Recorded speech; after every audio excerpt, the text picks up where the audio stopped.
Baba Macingwane. Ngumani. Niyaphila kodwa Mhlonishwa. Ngiyaphila la nomafu. Baba. Somasho omnyama. Baba. Abantu bonke kufanele bahlupha ngoba bayebethi bangosomahashi ayikho leyo nto. Khona nje esinye isigwili zawo ngoba ngasifica sibeka amahashi epassage ngedesign ebizayo ngithi mina ubuka isiphuphu ngase ngisichazela ngathi mina nibona somahashi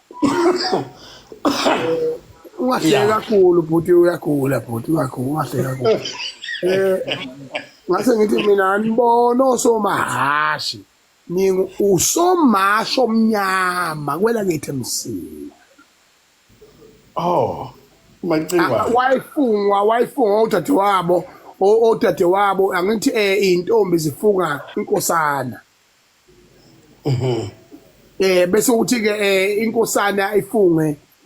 umuntu abantu abafungwayo ekhaya ababe baningi inkosana nenkosazane wathi kanjalo usomasha ethi ngimfunge kusho intombi mangabe intombi solo ngokuthize yakwangubane ithi angikwenzanga lokho ngimfunga usomasha omnyama beyazi bengingakwazi ke la ngisalungisa umsamo wakho nje before school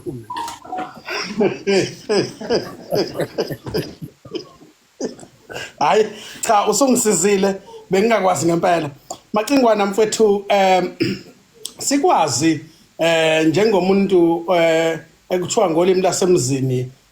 we celebrate ezweni lakithi umuntu odumile othandwa abantu okhonzwa abantu ezweni namaphethelo naku sithola indaba ezingezinhle nezingemnandi ukuthi usuze wabaleka nasekhaya waba sekubhaceni ngoba usabela impilo yakho kwenzakalani Macingwane phakathi kwakho neqembu le-IFP noma ubuholi be-IFP angiqale ngilungisela angaze ngibaleke ekhaya mina ngibe sekubhaceni mina mangifica ngolinye ekhaya ngifica kwelinye mangifica ngolinye ngizofica kwelinye ngathi ngiganiwe mina nginesithembu angishaqi futhi okwesibili akunazo ingodosi ngenabafazi manje ke uma ngabe mina njoba kusebusika nje iphithiza amawala manje yabe ifuthumeza zonke izinto yebo Macingwane kwenzakalani mfowethu mfowethu lapha mina ngokuzalwa kwami ngizalwe eNkandla indaweni yaSongani edume ngokuba ngeyasemabhuqweni kuleya ndawo mfowethu indawo leya thina nje siqala ukuthi iqhwebe emehlweni ethu iqembu esasilazi lenkululeko inkatha ngikhumbula ngomunye unyaka sifunde esikoleni kulethwa amakhekhe ngicabanga ukuthi kwakusabhazwa nje leli feeding scheme kulethwa amakhekhe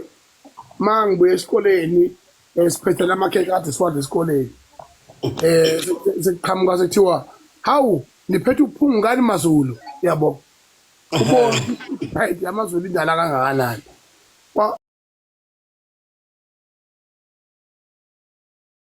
khona amakhekhe ayebizwa ukuthi uphungu ngani maZulu yabo kanti kwakugwenje kwethu esasunikezwe uhulumeni ongaleso sikhathi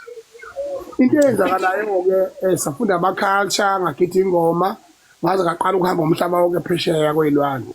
la kwaZulu kuphethe inkatha eSouth Africa kuphethe i-ANC ikhona futhi i-ANC lapha kwaZulu kodwa into eyenzeka ngane yakwethu ukuthi ngokukhula unembeza wami oqala ngifika la eThekwini mina ngangimbuka kabi umuntu okuthiwa akayona inkatha ngenxa yokuthi into engikhule ngayo kodwa ngenxa ukuthi ngangiyingane ngangingelona iqembu lezepolitiki ngangumntwana nje oyifundelayo oyifocusele phesheya ngehla nganyuka kwamazwe omhlaba kodwa futhi into engangiyazi ubuntu botho ama culture ukuthi njalo ngonyaka sizoya uLundu ngikhumbula ngisala ebhasini ngazi ngathi umama akathandaze shuthi into zami ayihambe kahle ngimncane ngisale ebhasini kwathiwa sayadla sabathathu ebhasini liyondini sifunda isikole ngenxa ukuthi sasale emakhalisheni kanti sizipiliyoni engomeni engikushoyo ingane yakwethu abazali bami ubaba ongizalayo nomama ongizalayo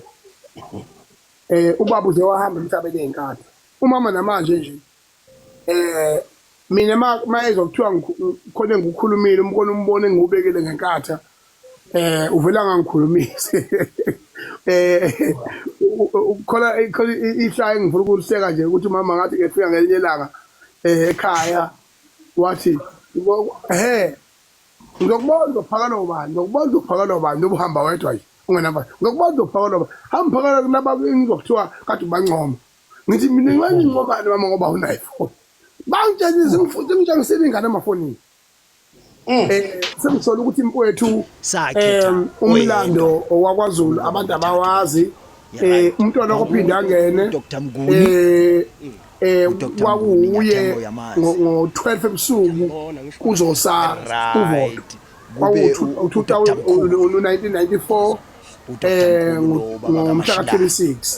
kwahlanganwa naye kwakuyena kuJacob Zuma ubaba uJacob Zuma kuzoba ubaba uThabo Mbeki bese kuzoba uMandela uDe Klerk baba emdonse efonini saselector oyedwa ke ngoba kwakufanele kube nezivumelano zokuthi izwe liyanga umntwana ophinda ke ninqwakha ethi izwe emhlabeni emva kwalokho into egcine yenzeka ngane yakwethu ukuthi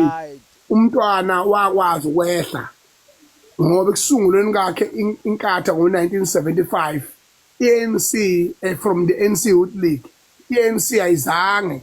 ize imjahe ithi akafe yamnikeza i-independence yakhe in freedom yokuthi eyaqhubeke enza kwenzayo ngokwelungelo lakhe and mind you amalungelo ayengakabi njengamanje kodwa because politics is got one line of lokujana expression so into eyenzakalayo ke bavumelana ukuthi cha ayingene inkatha ingabi independent kwaZulu Natal uyakhumbula ukuthi ngisho ku1994 inkatha yayifakwe ngeTpex kwi-ballot paper as a result of that so and then ama-demand akhona kwakuyikhona ukuthi uZulu Kingdom awube i-absolute kingdom in terms of ukuthi ube nama-benefit alingana nakamongameli osuke ephethe izwe because he was comparing KwaZulu Natal equivalent to Swaziland so uMandela wathi hayi akulukulula lokho wazi wathi mina mangivota ngizobuya mina ngizovotela la bekhuluma ngalozo ekhathi ngakho ke athi Miami phezulu ngo1994 27 April wagijima wayo maphezulu kwekhanda lethuna likalanga libalele wathi dear Mr President I'm standing here before you to tell you that today South Africa is free lokho kwabo umlando ongasukumi phansi ekhuluma iqiniso lonke neqiniso lodwa because he was not just expressing that he was also expressing the victory the first victory kaMandela ukwazi ukuhlula umntwana ophinda angene ukuthi akwazi ukuthi amukele ukuthi iKwaZulu Natal ingaphumi eSouth Africa ngoba umlando wonke weANC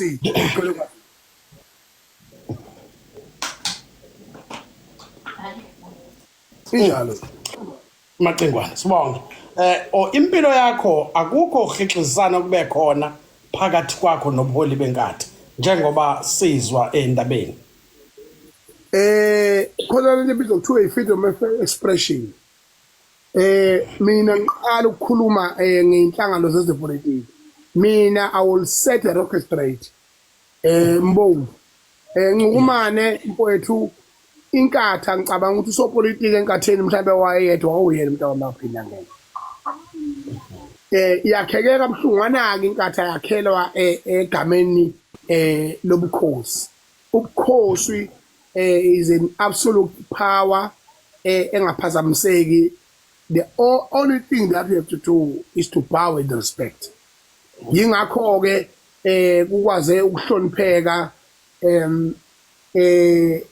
ngoba yabona nje amaNazaretha abizwa kuthiwa inkosi yamaNazaretha yingakho ehlonipheka ngokungangabazeki uthanda noma ungathandi namanje ke mntaka baba ngiyokutshela mina inkatha umuntu wayezipolitiki enkatheni uyedwa umntwana ophinda ngene laba abanye noma beyazi politika some of them but they have a problem yokuthi they can't express their opinions, they can't express their feelings politically ngenxa yokuthi abazazi noma sebe right noma sebe wrong ngoba mawuzokhumbula ukaMagwaza Msiba kwayilokho eshonto yodwa ngithunywe umntwana yonke indawo ngithunywe umntwana kwagcina sekuyihlaya waphuma enkatheni kade national chairperson we-IFP uMagwaza Msiba wasuka lapho wavula iqembu lakhe umntwana ophinda ngene waphatheka kabi umntwana ophinda ngene wayengafihli wayi-express ukuthi akaphathekile kahle ngento eyenziwa uMagwaza Msiba kodwa futhi akazazi ukuthi akabulawa waqhamuka nobaba wayeno-babyface namabhasi angisazi nje noma ubabyface usekhona noma amabhasi asekhona kodwa akazafi usaphila namanje wasungula inadeko le yona yebo ozewajiyana lo baba lona uphile ifreedom emnandi ngoba umntwana ophinda ngene wayazi ukhaya Khumalo wazomthethisa enkompeni ye-IFP umntwana ophinda ngone wamxosha waphuma engxodozela ukhaya kodwa akazabulawa ukhaya namhlanje usekhona so into ebaluleke kakhulu la is to understand and to know politics njengamanje inkatha yagcina ukuba ne-conference yayo usekhona umntwana ophinda ngene ayiphindanga yaba nayo i-conference uyakhumbula ukuthi ngo-2011 inkatha yasala nomasipala ababili okwakuwulundi mangaphuthisi nenkandla la kuqhamuka khona uNtuli yabona yafa yaphela inkatha emveni kokuthi ngo-2004 kwakuphethe ubaba uSenzo Mchunu as unobhala jikelele kaKhongolose ila i-ANC iyangena khona ngonyaka ka-2004 ingena KwaZulu Natal ayiphethe phela umlandi wazi ngekhanda ngoba ubaba wakhe ngumlandi so into eyenzakalayo kwethu la noma bangakhanyisa bhuti hayi ukade wonakala uNkulunkulu amosha kudala nje so and then kwalokho umntaka baba mawuthi ebuka i-ANC iphatha from 1994 kuze kuzoba u-2000 manje njengoba beqala bebambisene manje njengoba u-2024 kuze kuzoba u-2024 yonke leyo nto leyo ikhombise ngosobala ukuthi umntwana ophinda ngene kodwa he has been in the national parliament from 1994 waba uminister wakwa-Home Affairs iminyaka ngeminyaka waphinde wabreaka irecord lokuba is the most acting president of lifetime sasithi masifunda esikoleni sizokuthiwa umntwana ophinda ngene uthola ukuthi abahlaziye ukhosini bathi hey kunyuka ngisho amandla erandi kuphethe umntwana kusha abantu bakwaZulu ngoba phela ayikho into esasiyazi kwaZulu thina ayishunywa into eyodwa kushunyayelwa inkatha sihleke size silala thina ngalokho singazi ukuthi amandla erandi anyuka amakwenze njani ehla amakwenze njani kodwa wakwazi uku-acta as acting president more than 22 times akekho umuntu wakwaba acting president ikhathi eyiningi kanjalo acta ngoba shuthi wayethenjiwe umntwana manje ke mina ke ukuyi-expressa kwami enkatheni ngamaphutha ayenzayo akunankomfa bathola omasipala abaningi ngo-2021 bathola amasipala abaningi kakhulu baphatha ama-district amaningi kakhulu into abayenzile bavele bonke umuntu wayomba amafosholo wahamba waya endaweni la emanxiweni okwasala khona amafosholo bathatha lawo mafosholo bazomba igolide at the expense of our society, at the expense of our life and manje ke mina njengongizwe umlando wamchunu president of the Bhenca Nation angisoze mina ngakuthulela lokho ufakazi uqanda ikhanda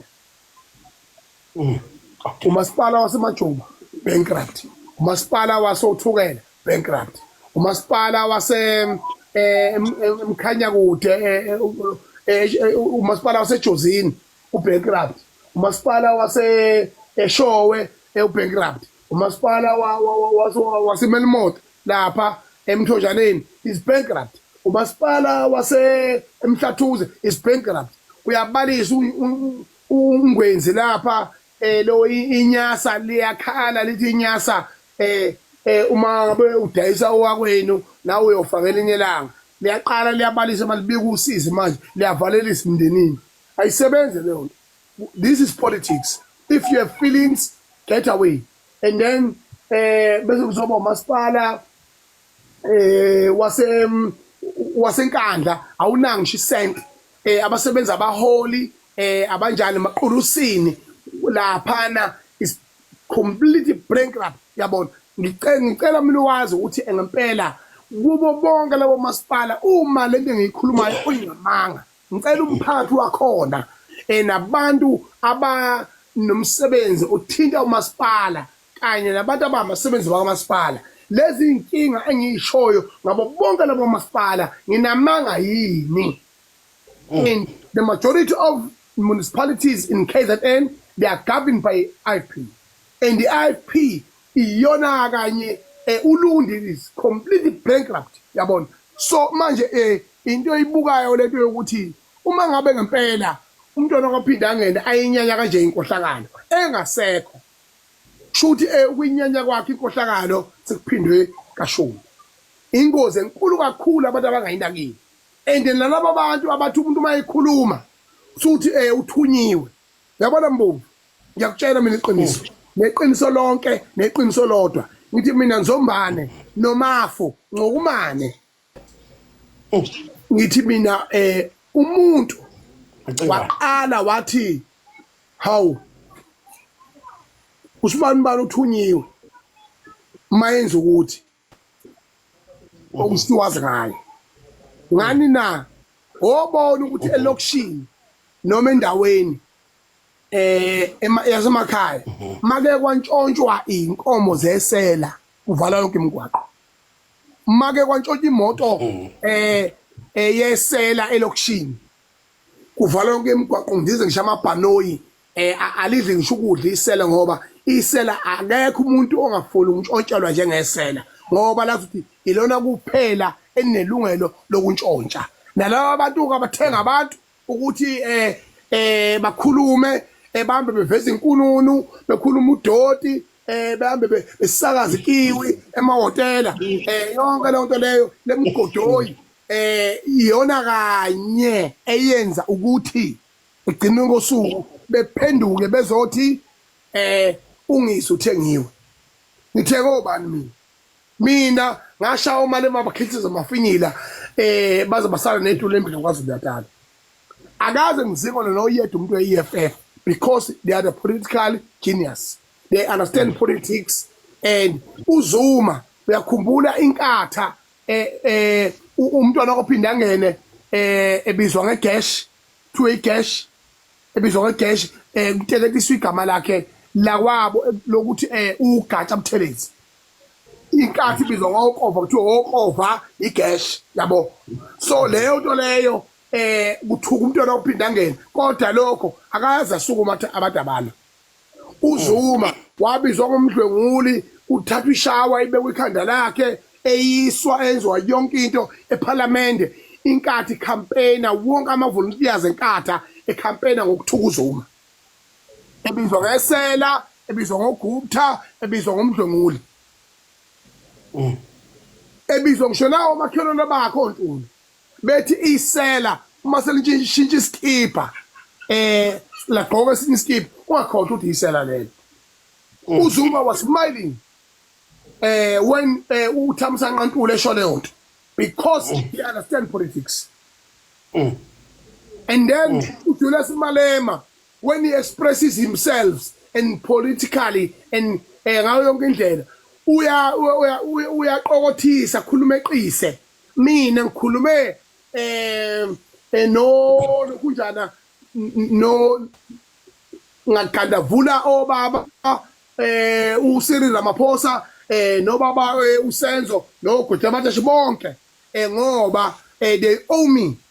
as a citizen of this country, but in the end of the day angazi mina ngisingeke uyangithi ngithini. And then after that ngaphinde futhi iNFP ngayigxeka ngendlela engigxeka ngayo ubaba uBhansi akakaze ukuthi athumela abantu ukuthi bawukhema emizini kababa. Instead of ukuthi inkatha ethi mayithi ungizwe siyamsaba uzosihlula ukuthi akakabe ke ithumele noma ke ama genius ayo ama political scientists awo azoba debate ama points ang invite lutho uTothula Sizwe uNtuli uBulawayo lo hamba sengathi uplug ogesi nawo yabo uzoba istar ubaba umkhulekelo uhlengwa yabo. So bonke labo bantu akakaze besho ukuthi kimi no sicela uMacingwane sondele neno ayichaze into ayishoyo sesimzwile futhi siyaba encourage abantu ukuthi bakwazi ukuyi-expressa ngendlela abafila ngayo ngoba inkatha umntwana ophinda ngene wayisungula as a democratical organization that will govern in a democratical constitution of South Africa.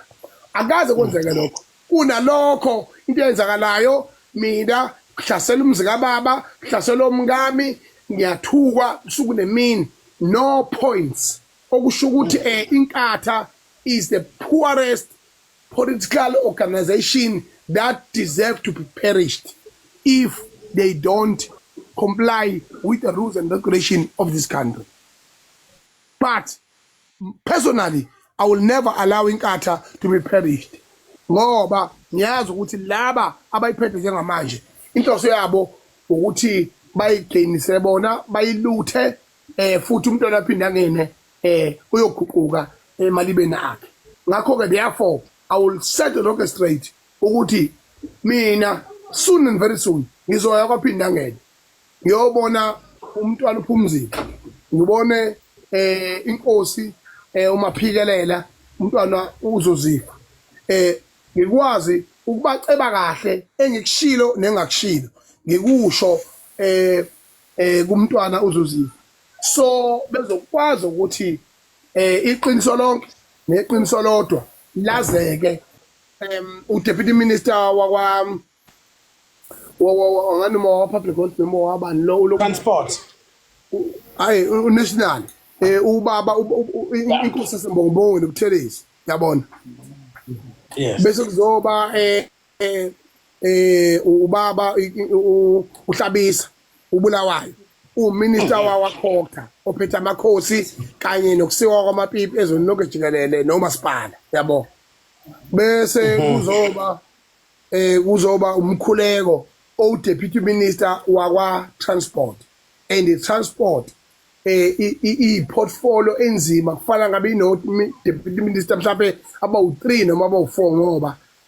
we got a serious problem yokungabi khona kwemigwaqo right ne-right i-vandalized ne-elungiswayo iyarojwa ngenxa yokuthi kongiwa imali ukuze bayidle neyifebe. Into eyenzakalayo ukuthi mfowethu uminister uDeputy Minister mfowethu umkhuleko Hlengwa akakanali ilungelo lokuthi under a constitutional government under constitution yase South Africa and under the code of conduct oyokusebenza aphinde under i-constitution yeqembu lakhe national spokesperson Deputy Minister of Transport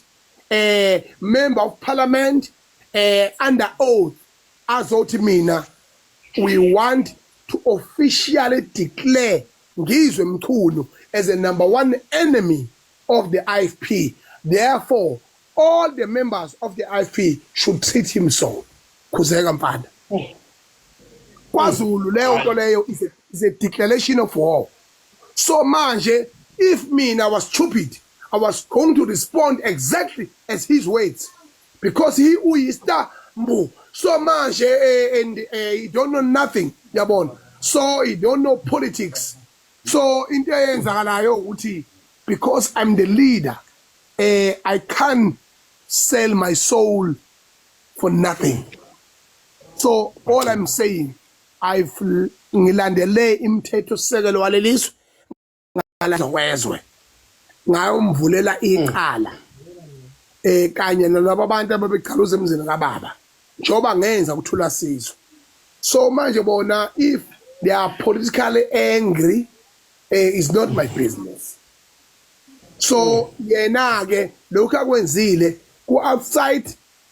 parliament, go outside governance, go outside politics, because is instigating violence against me. Okushuthi umuntu nje member ye-IFP mayihlangana nami ngangikhande ngamatshe angibulane. Futhi yena mayithi ngi-enemy, there's only one thing enziwa kwi-enemy. When you see an enemy, you kill the enemy. You don't negotiate with an enemy. Mind you, I'm just a normal citizen with no card of any political organization.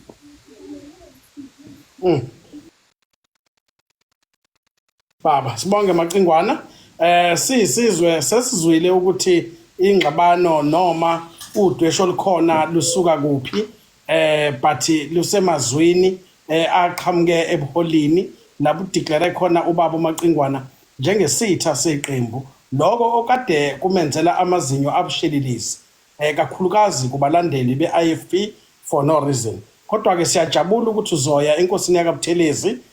ukwazi ukuthi uyolungisa lolu daba okubonisayo ukuthi awunanxa neqembu lenkatha, kepha abanye babaholi babo abahluleke ukukhuluma into efanele bayayikhuluma. Siyabonga kakhulu baba Maqingwana. Sizocela uthatha nje noma abalaleli abayishumi